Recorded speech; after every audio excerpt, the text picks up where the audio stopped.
Busquemos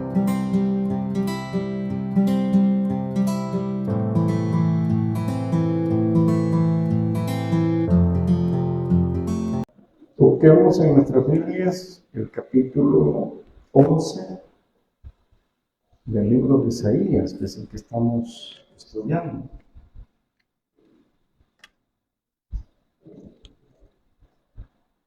Capítulo 11 del libro de Isaías.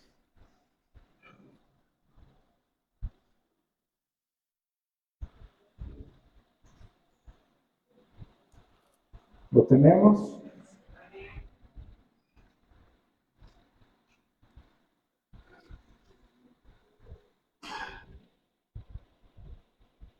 Recuerden que estamos estudiando un libro que es profético. De hecho, es el primer libro de los profetas mayores, ¿verdad? El libro de Isaías. Y anticipo que este estudio va a ser bastante, digamos, didáctico, pedagógico, porque no hay otra forma de que su servidor lo pueda exponer. El libro está cargado de profecías mesiánicas y nos habla mucho del Mesías que el pueblo de Israel esperaría y del Mesías que nosotros sabemos que vino y que esperamos en su segunda venida. Existe una combinación de hechos dentro de la lectura en la cual hechos que se dieron durante la vida, pasión y muerte de nuestro Señor Jesucristo en su primera venida, y hechos que se darán en la segunda venida de Cristo, que será después de la tribulación, lo cual espero ninguno de nosotros seamos parte de ellos, sino que nosotros seamos parte de esa iglesia que recibe a Cristo en el aire, o sea, que se va con Cristo y que regresa luego con Cristo. Por eso advierto esto, y también quien está allá tiene que ser muy ágil para llevar la cantidad de citas bíblicas que voy a ocupar, y en algunos casos preferiría que mejor deje que usemos las citas bíblicas que puedo revisar directamente en mi teléfono y las que puedo proyectar de manera rápida a Moisés, para que no pierda el hilo de lo que estamos viendo y en lo que está buscando, muchas veces no lo encontramos y perdemos la idea de qué es lo que queremos exponer. Como todos tienen ya el capítulo 11, leemos del 1 al 5 y se lee en el nombre del Padre, del Hijo y del Espíritu Santo. Dice: saldrá del tronco de Isaí un vástago, retoñará sus raíces y posará sobre él el espíritu de Jehová, espíritu de sabiduría y de inteligencia, espíritu de consejo y de poder, espíritu de conocimiento y de temor de Jehová. Y le hará entender diligente en el temor de Jehová. No juzgará según la vista de sus ojos, ni arguirá por lo que oigan sus oídos, sino que juzgará con justicia a los pobres y vivirá con equidad por los mansos de la tierra. Y herirá la tierra con la vara de su boca y con el espíritu de sus labios matará al impío. Y será la justicia cinto de sus lomos y la fidelidad ceñidor de su cintura. Padre, te damos gracias por tu palabra. Te pedimos que sea tu Espíritu Santo el que ponga gracia y ponga mentes que puedan captar lo que queremos resaltar de ti, Señor. Te damos gracias porque nos tienes en este lugar y no nos tienes en otro. Es el mejor lugar donde podemos estar a esta hora y en este momento. Gracias infinitas, Señor, en el nombre de Cristo Jesús. Amén. Hay otro detalle. Fíjense que hay una religión que no es de carácter cristiano, que se considera una secta y que creció mucho. y que más de alguno habrá oído de que el versículo 1 del capítulo 11 se refiere al fundador de esa secta, de esa denominación. Cuando habla la escritura y dice que saldrá una vara del tronco de Isaí y un vástago retoñará de sus raíces. Quiero decirle y aclararle que ese específicamente está hablando del Mesías, príncipe, está hablando de nuestro Señor Jesucristo. Y eso es lo que debemos nosotros de tener cuidado, porque muchas veces nos llegan, nos hablan y nos tratan de decir, ¿verdad? Porque está hablando de algo de la dinastía davídica, que cómo venía David, ¿verdad? Y allí es donde tratan de confundirnos, ¿verdad? Ahora, lo que la Biblia está diciendo es, por ejemplo, dice que no va a juzgar, dice, según la vista de sus ojos, dice, ni erguirán por lo que oigan sus oídos. Esto, como verán en el detalle, muchas veces nosotros cometemos el error, ¿no? De que por lo que vemos, juzgamos, ¿no es cierto? De acuerdo a lo que vemos, nosotros juzgamos, ¿no? Pero como dice el dicho por ahí, ojos vemos y corazones no sabemos, ¿no? Una persona puede parecer que anda bien, pero realmente no anda bien. O una persona aparentemente anda bien, pero realmente por dentro anda destruida totalmente, anda una gran cantidad de problemas. Lo que pasa es que no se los dice a nadie. Entonces, y también cuando habla de que arguirá por lo que oigan sus oídos, no arguirá por lo que oigan sus oídos. Es decir, no por lo que usted venga y le cuente o por lo que le diga. Pero en el caso del Mesías, en el caso de Cristo Jesús, en el caso de Dios, Él tiene el conocimiento que nosotros no tenemos. Y eso hace una gran diferencia. Ahora, nosotros como sus hijos, nosotros como discípulos de Cristo Jesús, no como cristianos, porque cristianos es una gran generalidad aquellos que han creído en Cristo. Pero nosotros hemos insistido en que debemos ser discípulos de Cristo.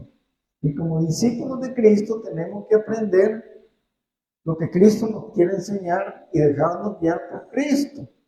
Y hasta tal punto de que quien hace la diferencia es Cristo. ¿Por qué? Porque en Él hay perfección. En Él hay perfección. En nosotros no hay perfección. En nosotros estamos en un proceso de perfección.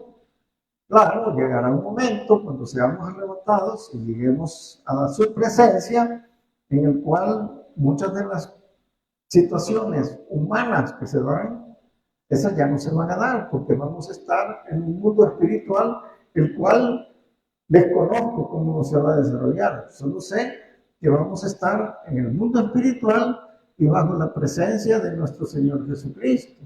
Entonces, eso dará la diferencia, pero eso dará también la totalidad de la perfección. Ahora, hay que tomar en cuenta que la Escritura nos está hablando de algo que tiene relación directa con Apocalipsis 1:4. Apocalipsis 1:4 se relaciona con el versículo 2, cuando habla y reposará sobre él el espíritu de Jehová, espíritu de sabiduría, espíritu de inteligencia, espíritu de consejo y de poder, espíritu de conocimiento y de temor de Jehová. Apocalipsis 1:4 dice: Juan a las 7 iglesias que están en Asia, gracia y paz a vosotros, del que es, el que era y ha de venir. Y aquí viene la relación directa con Isaías y lo de los 7 espíritus que están delante de su trono. Ahora, debe quedar claro de que los 7 espíritus no son 7 entes o 7 seres individuales que pueden distinguirse de manera diferente. Acá de lo que estamos hablando es de atribuciones, estamos hablando de características y estamos hablando de manifestaciones del Espíritu Santo. O sea, por eso es importante que nosotros estudiemos la palabra de Dios, porque leyéndola únicamente de manera normal, diría yo, a la carrera, entonces no llegamos a comprender lo que la palabra nos está tratando de explicar y exponer. En este caso, de Apocalipsis 1:4, ya estamos hablando del momento en que Jesucristo está en la segunda venida. Ya estamos hablando de otros tiempos, en los cuales ya nosotros no estamos en este lugar. Pero en este momento en el cual está hablando Isaías en el capítulo 11, en el versículo 2, nos está diciendo que esos 7 espíritus reposan sobre ese que va a venir, ese que va a salir de la vara del tronco de Isaí, ese vástago que retoñará de sus raíces, o sea, ese descendiente de David, porque siempre se tomó a David como la base para la descendencia mesiánica de David hacia adelante. Entonces está hablando de que esos 7 espíritus iban a reposar en ese que vendría, que nosotros sabemos que era el Mesías príncipe, o sea, Jesucristo. Estamos hablando de 7 espíritus, pero no 7 entes individuales. Quiero que lo deje bien claro. Entonces, vuelvo a insistir, son 7 atributos, 7 características o 7 manifestaciones del espíritu, las cuales se pueden separar en la palabra de Dios, en todo principalmente en el Nuevo Testamento, cuando ya vemos la vida de Jesús en los 4 evangelios. Ahora, distingamos cuáles son esos 7 espíritus a los cuales se refiere Apocalipsis 1:4 y a los cuales se está refiriendo Isaías 11:2. Está hablando del espíritu, eso sí, lo pueden ir viendo ahorita para ir distinguiéndolo, y si quiere vaya contando con los dedos, vaya haciendo la cuenta. Estamos hablando, veamos por separado el capítulo 11 con el versículo 2. Y reposará sobre él, dice. ¿Sobre quién? Sobre el Mesías, sobre Cristo. Iban a reposar estas 7 manifestaciones, estas 7 características o estos 7 atributos. El primero es el Espíritu de Jehová. El segundo es el Espíritu de sabiduría. El tercero es el Espíritu de inteligencia.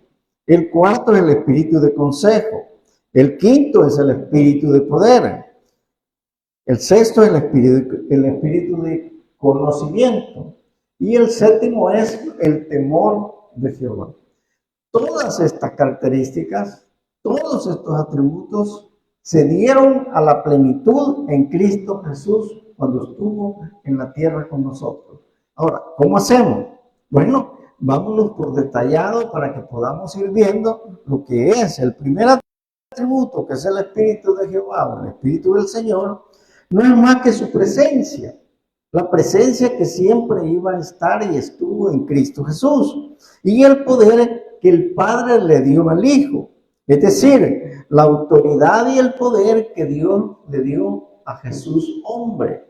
Por eso se habla de que Jesús era hombre y era Dios, porque no perdió la divinidad, se mantuvo como hombre para conocer nuestras debilidades, nuestras ansiedades, nuestros problemas, nuestros dolores. O sea, tuvo hambre, tuvo sueño, jugó, o sea, todas esas sentimientos y actividades que nosotros desarrollamos, tuvo dolor, todos esos sentimientos que nosotros hemos desarrollado como personas, humanamente hablando, las tuvo él, las tuvo que tener, pero además, con estos atributos y estas atribuciones, él no perdió su divinidad, o sea que siempre tuvo su divinidad. Prueba de ello es el poder que Dios mostró. Por ejemplo, en Lucas 8, 24, 25, nosotros encontramos que van los apóstoles, los primeros discípulos de él, van en una barca. Y esa barca se levanta una gran tormenta en el mar de la Galilea. Y esa tormenta estaba a punto, pero a punto de hundir la barca. Y ellos pescadores experimentados no podían controlar el barco, a tal punto que llegaron donde Jesús y le dice al Señor: sálvanos que nos morimos. ¿Qué sucede, Señor? Si tú no me intervienes, nos vamos a morir, nos perecemos. Y viene y lo despiertan a él. Vean la tranquilidad de Jesús, sabía lo que estaba pasando. Muchas veces sucede porque nosotros estamos más angustiados por algo que realmente el Señor puede resolver en un instante. ¿Pero cuándo? Cuando nosotros acudimos a Él.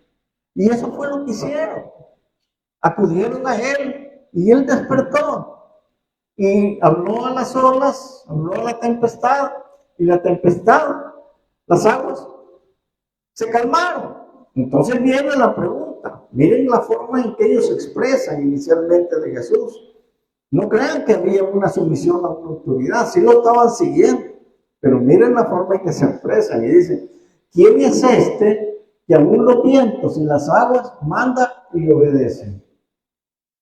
Pero allí él estaba mostrando ese espíritu de Jehová, o sea, ese poder de Jehová, del Dios Padre.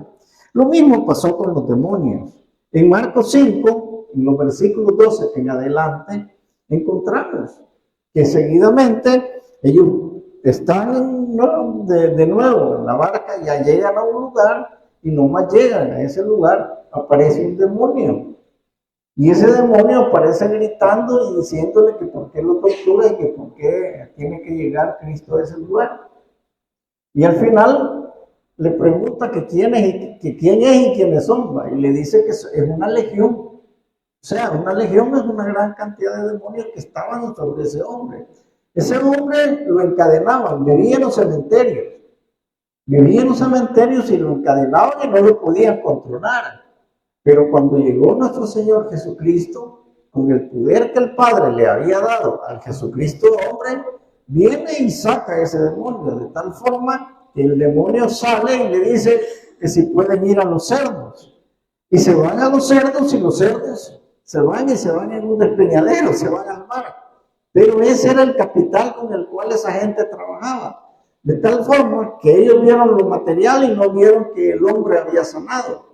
Muchas veces nosotros vemos los milagros que Dios hace con las personas, pero nos interesan más las cosas materiales. Entonces le dijeron a Jesús que se apartara, porque si seguís aquí nos vas a quebrar, porque vas a echar a todos los cerdos al mar. Entonces se dio esa situación, pero el Señor Jesús tenía poder sobre los demonios. Los cojos caminaban, los ciegos veían, los sordos hablaban, los leprosos eran sanados y los paralíticos caminaban. Juan el Bautista mandó a preguntar por medio de sus discípulos, los discípulos de Juan, llegaron a preguntar al Señor Jesús si Él era el Mesías. Ustedes miren, les digo, ¿qué es lo que está pasando? Vean lo que yo estoy haciendo.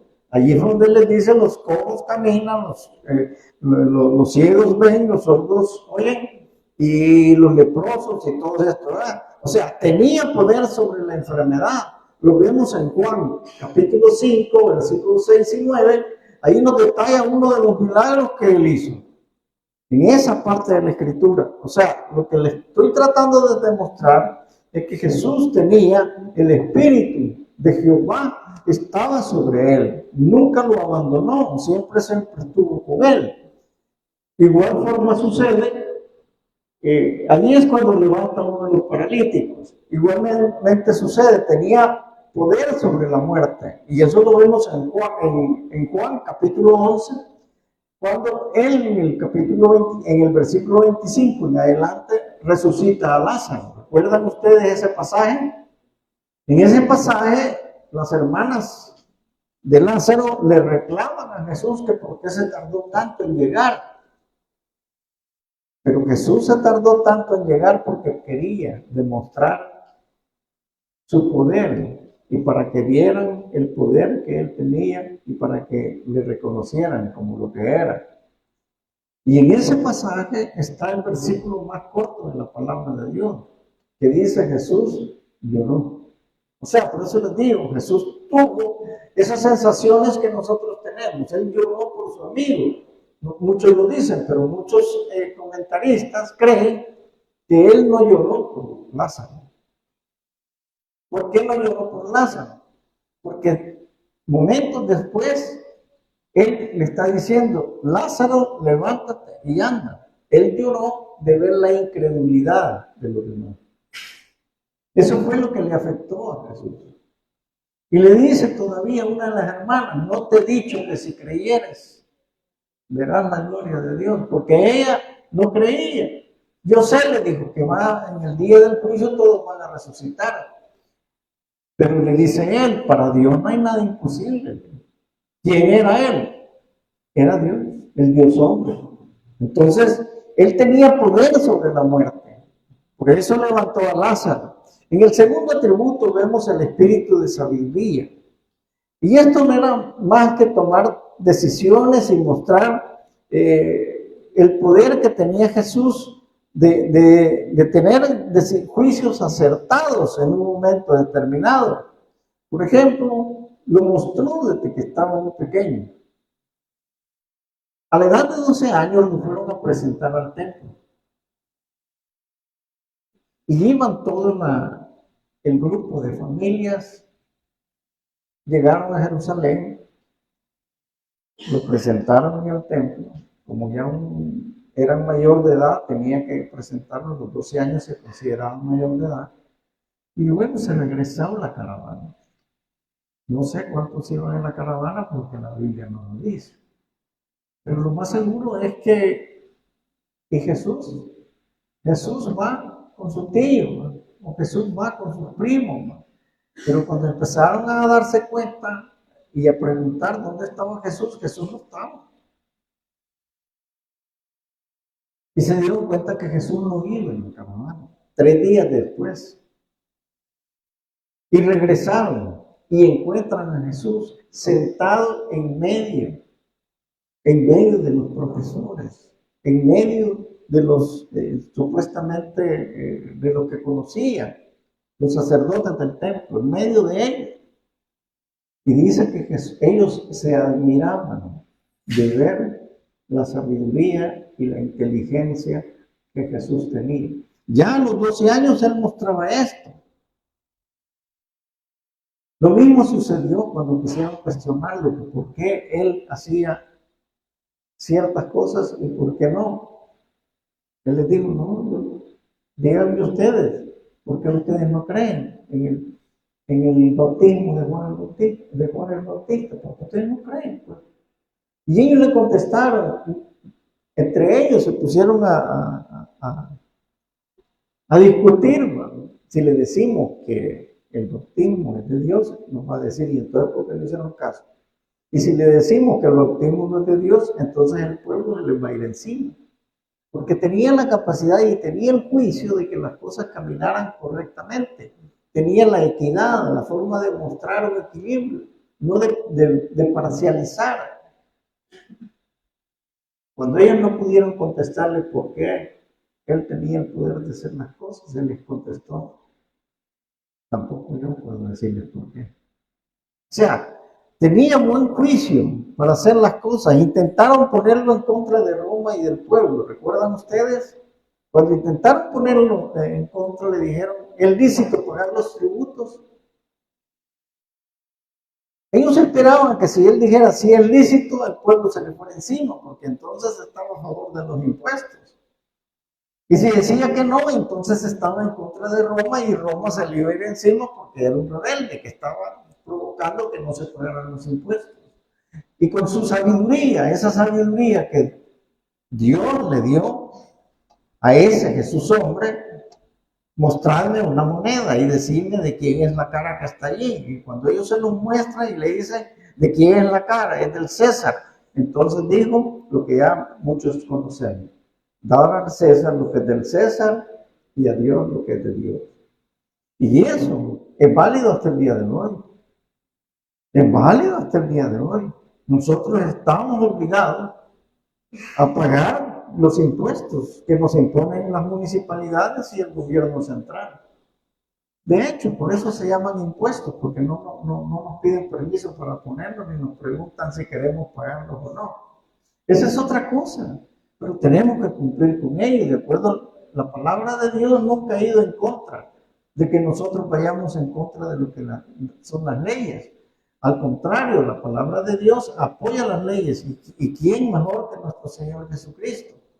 Así es que demos al César lo que es del César y a Dios lo que es de Dios. Es decir, la parte espiritual, que es la más importante, es la que nosotros debemos estar pendientes siempre de reforzar. Esto, que estemos aquí en esta noche, esto es importantísimo. Es recibir palabra de Dios, es recibir el consejo de Dios para poder nosotros salir y enfrentarnos. Algo del espíritu de sabiduría espera Dios que nosotros tomemos para poder tomar decisiones correctas a la hora de estar afuera en el mundo. Decisiones que muchas veces son difíciles. Él sabía cómo guiar a otros.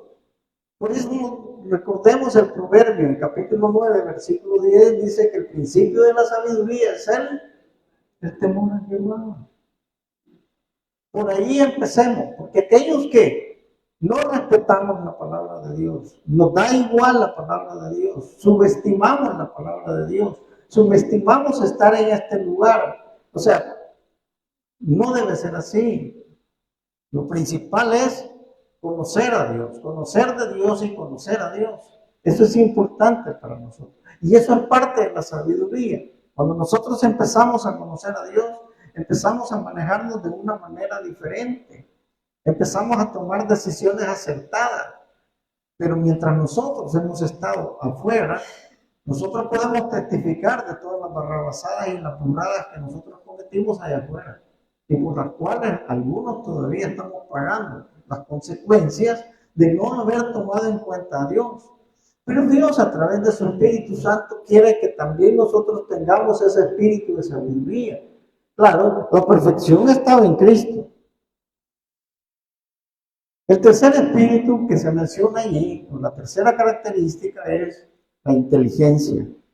Él podía percibir los pensamientos y las intenciones de quienes lo rodeaban. Veamos Mateo, capítulo 9, versículos 4.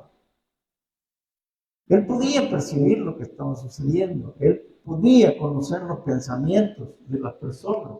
Y conociendo Jesús los pensamientos de ellos, dijo, ¿qué pensáis mal en vuestros corazones? Él estaba intentando sanar a un paralítico. El problema de ellos es que estaban viendo que la sanación la iba a hacer en el día de reposo. Y estaban criticando. Pero entonces él les dice, ¿por qué pensáis mal en vuestros corazones? ¿Qué es lícito? ¿Sanarlo o no sanarlo? Y efectivamente, en un momento determinado, le dice al paralítico, toma tu lecho, levántate y anda.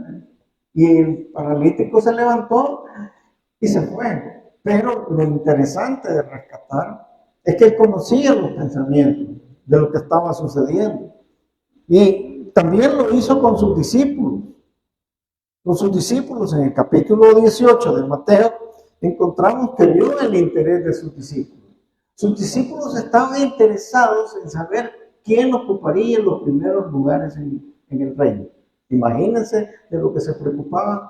Y no solo en este pasaje, en varios pasajes aparece hasta la madre de uno, de dos discípulos de ellos, pidiéndole que el Señor pusiera a uno a un lado y al otro lado del otro. Entonces, pero él conocía a sus discípulos. Él conocía los pensamientos y le dice, quien quiera ser grande en el reino de los cielos y llamó a un niño, debe ser como este niño. O sea, debe tener una pureza de mi corazón. Dios conocía los pensamientos de ellos, de Jesús hombre cuando estuvo con nosotros. Pero hay algo tan importante que usted no debe dejar pasar en esta parte que estoy explicando. Dios es omnipresente, omnisciente y omnipotente. Y es tan grande que Él conoce sus pensamientos. Él conoce mis pensamientos. Él conoce lo que usted en este momento puede estar pensando. Él sabe si usted en este momento está en este lugar o no está en este lugar. ¿Por qué se lo digo? Porque muchos podemos estar aquí, pero no estamos acá. Ya la vez pasada les dije que habíamos detectado algunos que decían que estaban escuchando la palabra. Y como esta cuestioncita, ¿verdad? Decían que estaban leyendo la Biblia aquí, ¿verdad? Y al verlos en las cámaras descubrimos que estaban en el WhatsApp, en el Facebook, en el otro lado, menos aquí. Y muchas veces sucede en nosotros. Venimos tan afanados, tan estresados, tan preocupados, que deberíamos de intentar dejar esas cargas al Señor. Venid a mí, los que estén cargados, trabajados, que yo os haré descansar. Y muchas veces los afanes de la vida no nos permiten concentrarnos y poner nuestra mirada en Jesús. Pongamos nuestra mirada en Jesús. Cuando vengamos a este lugar, vengámosle a adorarle. Vengámosle con un espíritu receptivo. Es decir, si hay algunas cosas que a usted no le gustan, apártenlas, como decía el apóstol Pablo. Apartar lo malo y retener lo bueno. Pero estemos atentos a lo que Dios quiere hablar a nuestras vidas. Porque, ¿de qué sirve que nosotros vengamos si nuestra mente está en otro lugar? Honestamente, yo diría estamos perdiendo el tiempo, o perdimos el tiempo en venir en esa forma, en esa condición. Sino por el contrario, si venimos cargados, si venimos afanados, si venimos problemados, si venimos con dificultades, si venimos con cosas por resolver, adoremos al Señor y vengamos a ponerle las cargas a Él y a escuchar lo que Él quiere hacer con nosotros. Tratemos de ser sanados, de que seamos recuperados en este lugar y no salir igual o peor como cuando entramos. Y eso es lo que el Señor nos quiere enseñar, con su espíritu. Y estos discípulos, por ejemplo, ellos estaban empeñados en los primeros lugares, o sea, como aquellos que están empeñados en los liderazgos. Eso no, que lo que importa es servir, no importa de qué lugar lo estamos haciendo. Es bien importante, mira qué bonito es conocer que hay héroes anónimos, que los hay muchos. Como dicen, la gallina pone un huevo y todo el mundo lo sabe, ¿no? Pero la tortuga pone como 60 de una sola vez y solo una lágrima se le sale. Y hay héroes anónimos aún dentro del Evangelio, ¿no? Que están ahí sirviendo al Señor y aportan mucho, sirven mucho y no hablan mucho, pero sí hacen bastante. Pero hay otros que están buscando liderazgos únicamente para hacerse notar, para que los vean que están arriba de los demás en alguna posición. El punto es que Dios conoce nuestros pensamientos y nuestra forma de ser y debemos de tener cuidado.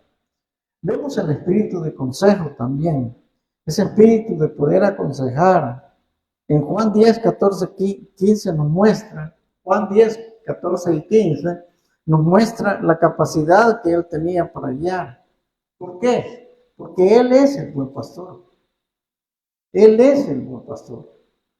Veamos que dice, yo soy el buen pastor y conozco mis ovejas y las mías me conocen. ¿No? Él sabía lo que estaba haciendo. Él sabía que estaba haciendo un rebaño, que ese rebaño se iba a multiplicar por años y años. Y ese rebaño está aquí. Usted y yo somos las ovejas de nuestro Señor Jesucristo. Y vuelvo a lo que decía antes, el conocimiento que tiene Dios de cada uno de ustedes y de mi persona. Porque dice, el buen pastor conoce sus ovejas y son de él. ¿Por qué? Ustedes no son ovejas del pastor, son ovejas del buen pastor, del gran pastor de Jesucristo. Ustedes deben ser seguidores de Cristo nuestro Señor Jesús, porque Él es nuestro gran pastor. Él es nuestro guía. Y nosotros debemos de tener solo un blanco perfecto. Se llama Jesucristo. Ese es el blanco perfecto. ¿Sabe usted cuál es el fracaso de muchos de los que caen en el Evangelio? Que están viendo al hombre, que están viendo al líder. Y cuando el líder cae o cuando el líder comete muchos errores, porque los cometemos, empezamos a criticar, empezamos a desanimarnos, empezamos a decir muchas cosas. Y eso lo compartimos con otros y eso se vuelve un problema porque empezamos a señalar. Pero ¿sabe por qué? Porque no tenemos la mirada en Cristo Jesús. El que tiene su mirada en Cristo Jesús no tiene posibilidad de caer, porque él sabe que está aferrado a Cristo, que Cristo es de quien depende. ¿No? Lejos de mí nada podéis hacer. Yo soy la vida y vosotros los pámpanos, dice la Escritura. Entonces hace una gran diferencia. Por eso es el buen pastor es Él, el gran pastor es Él. Él es nuestro Señor, ¿verdad? No es como afuera. Afuera ustedes escuchan expresiones de cómo hablan de nuestro Señor Jesucristo. De manera que yo no quiero ni repetirla, pero muchos lo dicen, ocupan algunos adjetivos calificativos de nuestro Señor, si ni siquiera lo conocen, si ni siquiera es su Señor. Pero ellos así dicen, ojalá Él me escuche y dice el adjetivo calificativo. Es una gran falta de respeto para nuestro Señor. Nosotros sí sabemos que Cristo es nuestro Señor, nuestro Salvador. Él es el que nos ha salvado. Y el espíritu de poder lo tenía el Señor Jesucristo. Él mostró fortaleza desde el principio, desde cuando es llevado al desierto, antes de iniciar su ministerio, es llevado al desierto y en el desierto es tentado por Satanás. Nosotros vemos en Mateo 4, en los versículos 10 y 11, encontramos el poder de Cristo. Nunca se le rindió a Satanás. Le mostró su autoridad, le mostró su poder. Siempre lo hizo. Y esa autoridad y ese poder es el que quiere transmitirle a usted y quiere transmitirme a mí ante las tentaciones, ante los problemas que se nos den. Si nosotros tenemos el Espíritu Santo en nuestra vida, debemos de hacer valer ese poder ante las tentaciones, porque esas siempre van a estar. Tentaciones y pruebas van a estar dentro y fuera de esta iglesia. Así como nosotros podemos estar llevando una vida tranquila, pero de repente aparece algo que nos afecta en nuestra vida. Entonces le dijo Jesús al final, cuando ya las cosas había rebalsado la paciencia, cuando el vaso ya estaba lleno, vete, Satanás. Porque escrito está, al Señor tu Dios adorarás y a Él solo servirás. Y ese poder que Él mostró en ese momento, ese poder es de usted. Porque si usted tiene a Cristo en su corazón, usted tiene el Espíritu Santo en usted, usted tiene el poder para decirle a Satanás, vete de este lugar, no puedes tentarme, soy un hijo de Dios. Que vendrán pruebas, vienen pruebas, pero un hijo de Dios no va a superarlo, las tiene que... Y miren qué es lo que me gusta más. En el siguiente versículo, dale hacia abajo, el diablo entonces le dejó, y mire qué lindo lo que pasó. Y aquí vinieron ángeles, ¿y qué? Y le servían. A mí me ha llamado mucho la atención cuando he leído esa parte de la Escritura. Habían pasado 40 días y 40 noches en el cual él estuvo en ayuno completo, preparándose para poder entrar al servicio, para poder entrar a la obra. Él estaba débil en ese momento aparentemente, pero la fortaleza de Dios fue tal que pudo eliminar a Satanás y que las 3 tentaciones que él le puso, ninguna dio resultado. Pero a pesar de todo eso, sí tenía hambre. ¿O no? Claro que sí. Y Dios sabía que estaba padeciendo hambre. Y me llama poderosamente la atención cuando dice que vinieron ángeles y le servían. ¿Puede imaginarse usted el banquete? Ese banquete servido por los ángeles. Es decir, cuando usted y yo superamos la tentación, nos sentimos aliviados y Dios nos recompensa por habernos negado a algo que parecía bueno, pero que es malo. Sí, Hay muchas cosas, hermanos, jóvenes, que parecen buenas, pero son malas. Las tentaciones de la carne, sí son buenas, ¿verdad? Pero no son buenas si no van de acuerdo a como Dios ha establecido que deben darse, que es en el matrimonio, no fuera del matrimonio, no adulterio, no fornicación. Pero son tentaciones que se le presentan tanto al hombre como a la mujer. Y deben saber superarlo. Ante la necesidad, las tentaciones que se dan a cambio de por dinero, no importa qué, pero a cambio de por dinero, perder la dignidad, perder el prestigio, a arriesgarse a cometer un delito por dinero. Varias veces les he dicho que la necesidad no justifica que nosotros nos vayamos por el lado equivocado, aceptando ese tipo de cosas materiales. Y cuando nosotros superamos esas tentaciones, hermanos, tengan la seguridad que ángeles le van a servir. ¿Y cómo? No sé, pero se va a sentir totalmente aliviado.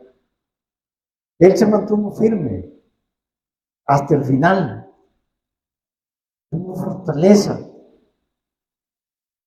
Y veamos otra, el espíritu del conocimiento.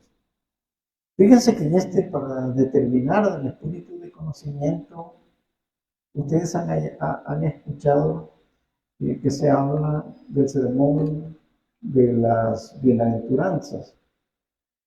Y la vez pasada, cuando nosotros estudiamos esto, les dije de que el sermón de las bienaventuranzas no es solo el espacio que ustedes ven en alegría. El sermón de las bienaventuranzas está en Mateo capítulo 5, Mateo capítulo 6 y Mateo capítulo 7.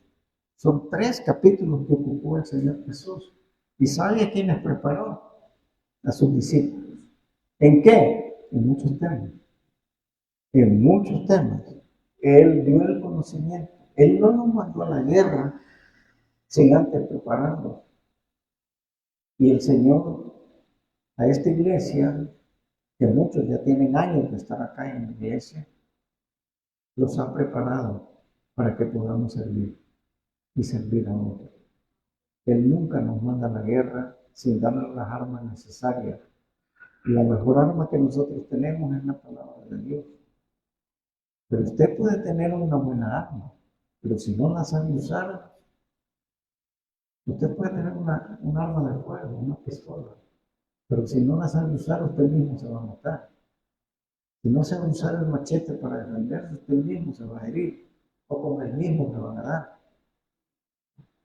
Sí, o sea, Dios nos ha provisto del conocimiento necesario. En las bienaventuranzas Él preparó a sus discípulos y va a encontrar en ese capítulo y en los demás, les dijo que eran la sal de la tierra. Ustedes y yo somos la sal de la tierra. Les dijo que son la luz del mundo. Ustedes y yo somos la luz del mundo. Ustedes dijo Jesús y la ley. Les digo, debemos respetar las leyes. Jesús y la ira debemos saber nosotros controlarla. Y así, Jesús y el adulterio no está dentro del canon bíblico. Es el matrimonio, es sagrado ante Dios. El adulterio es un pecado grave ante el Señor. Y así ustedes revisan hoy en su casa, que no sé si algunos lo van a hacer, Mateo 5, Mateo 6 y Mateo 7. Solo vean los temas. Fue cuando Él preparó a sus discípulos para luego salir y trabajar afuera. Les dio el conocimiento, les dio sus bienaventuranzas. Y el último es el espíritu del temor al Señor. Él nos mostró la perfecta obediencia del Señor. Veamos Filipenses 2, Filipenses 2, versículos 8 al 11. Podemos contestarle al Señor porque dígame que estamos en servicio. Filipenses capítulo 2, no ha llegado. Filipenses capítulo 2, versículos 8 al 11. Por tanto, si hay alguna consolación en Cristo, Dice, y estando en la condición de hombre, dice la Escritura, se humilló a sí mismo, haciéndose obediente hasta la muerte y muerte de cruz. O sea, nuestro Señor Jesucristo fue obediente hasta el final. Dale, el siguiente. Por lo cual Dios también lo exaltó hasta lo sumo y le dio un nombre que es sobre todo nombre. Seguí. Para que en el nombre de Jesús se doble toda rodilla de los que están en los cielos y en la tierra y debajo de la tierra. Pero antes el Señor Jesús se humilló hasta la muerte de cruz. ¿Por qué? Para liberarnos y pagar por nuestros pecados, para que nosotros fuéramos libres de pecados al reconocer su sacrificio en la cruz, al reconocer la iglesia de Cristo. Por eso lo hizo el Señor. ¿Y cree usted que no tuvo momentos difíciles, en los cuales en un momento dado flaqueó? Claro que sí. Lo vemos en Lucas 22, en el 42-46. Tuvo momentos muy difíciles, en los cuales sabía lo que iba a suceder, pero no flaqueó, sino que por el contrario, su espíritu del temor al Señor prevaleció. Y eso es lo que Él espera en cada uno de nosotros, diciendo: Padre, si quieres que pase de mí esta copa, pero no se haga mi voluntad sino la tuya. Dale para abajo. Y se le apareció un ángel del cielo para fortalecerlo, esto es lo que le digo. Y estando en agonía, miren lo que tuvo que pasar, oraba más intensamente y era su sudor como grandes gotas de sangre que caían hasta la tierra. Ese era Jesús hombre. Ese era Jesús hombre. Él sabía lo que iba a suceder en unas. Si es necesario que pase esta copa, pues no, le digo al Señor, lo tiene que pasar. Pero nuevamente aparecen ángeles sirviéndolo y levantándolo. Y nuevamente vuelvo a decirle a usted que cuando empecemos a flaquear, cuando empecemos a sentirnos débiles por alguna situación, resistamos. Tengamos fe, fe como un grano de mostaza, decía él, ¿verdad? Fe de que las cosas van a cambiar, fe de que el Señor conoce nuestra situación, fe de que podemos superar lo que se nos está presentando, fe de que de alguna forma Dios nos va a sacar del lío en el cual estamos. Esa es la idea principal, hermanos, que nosotros debemos ver. En esta profecía, como en otras partes de la Escritura, vemos el número 7. 7 espíritus, como lo dice Apocalipsis. Ese número refleja la plenitud de Dios, es el número de Dios, es el número completo de la perfección. Y esa perfección estaba en el Señor Jesucristo. Todos esos atributos estaban sobre Cristo, para que Él pudiera cumplir la misión acá en la tierra. Isaías 11:4 nos da un modelo de cualidades para aquellos que estamos en Cristo Jesús. Estamos llamados a buscar, a cultivar y a desarrollar estos atributos.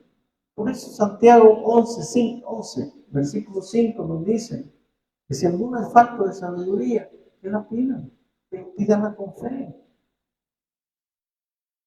Si alguno de nosotros duda, pida sabiduría y Dios se la va a conceder. Dios le va a hablar a través de este bendito libro. Dios le va a hablar a través de la oración. Dios le va a hablar a través de un mensaje. Dios le va a hablar de alguna manera. Dios le va a hablar a través, a veces, hasta de personas que usted ni se imagina, le pueden llegar a hablar de Dios. Usted está emproblemado, está desesperado. Y a veces alguien que no conoce de Dios nos llega a decir: mire, tenga fe en Dios. O alguien nos llega a decir: bueno, este hermano, ¿en qué está? Usted dice que es creyente, ¿no? Pero usted está peor que todos los que no conocen a Dios. Entonces, son personas que les llegan para exhortarnos, para levantarnos en ese momento. Así dice.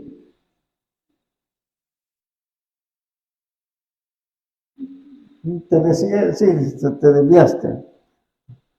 Y ya Pablo nos dice: sed imitadores míos como yo de Cristo.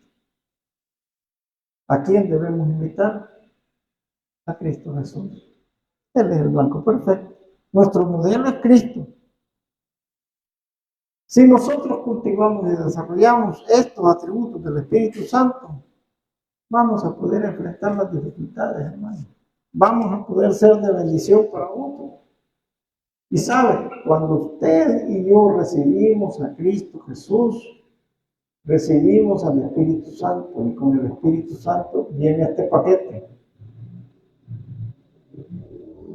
Este paquete viene incluido de estos 7 atributos, de estas 7 características. ¿Sabe qué es lo que sucede? Que tal vez usted no ha abierto ni siquiera uno. Recibió el paquete y allí lo tiene, no lo ha usado.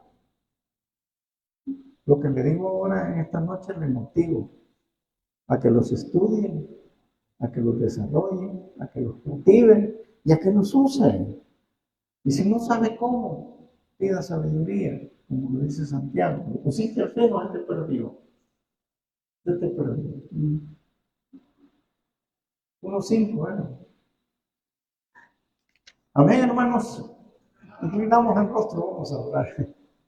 Padre, te damos gracias por tu palabra, Señor, por lo que en ella encierras, por todo lo que nos enseñas, Señor, por lo bueno que eres. Y si en esta tarde hay alguien que aún no ha recibido a Cristo Jesús como su Salvador personal, pues le invito a que esto de que hemos hablado es parte de lo que Dios quiere darle. Dios quiere darle su sabiduría, Dios quiere darle entendimiento, quiere darle inteligencia, quiere darle poder, quiere darle muchas cosas. Pero es necesario que usted reciba a Cristo como su personal y único Señor. ¿Habrá alguien que lo hace? Levante la mano y la baja de inmediato. No quiero ponerle de pie, ni pasarle al frente, ni nada que se parezca. Solo levante su mano y la baja. Una oración sencilla. Si mañana no le funciona, déjenlo. Pero no salga de este lugar igual que como entró. Reciba a Cristo en su corazón. Es importante para su vida, es importante para su familia. Lleve usted con Cristo en su vida, en su corazón. Llévelo a su casa. Permita que entre a su hogar y que Él cambie su vida, que Él cambie esa forma de dirección que usted lleva hasta este momento. ¿Habrá alguien que quiere recibir al Señor? Que levante la mano. ¿Habrá alguien que lo levante? No tengas pena, todos están con sus rostros agachados, todos están orando y todos están en esa actitud. Te damos gracias, Señor, por lo bueno que eres. Si hubo alguien en este lugar que aún no te recibe como Salvador personal, dale una nueva oportunidad de salvación y de vida eterna. Nos ponemos de pie y cantamos una alabanza más.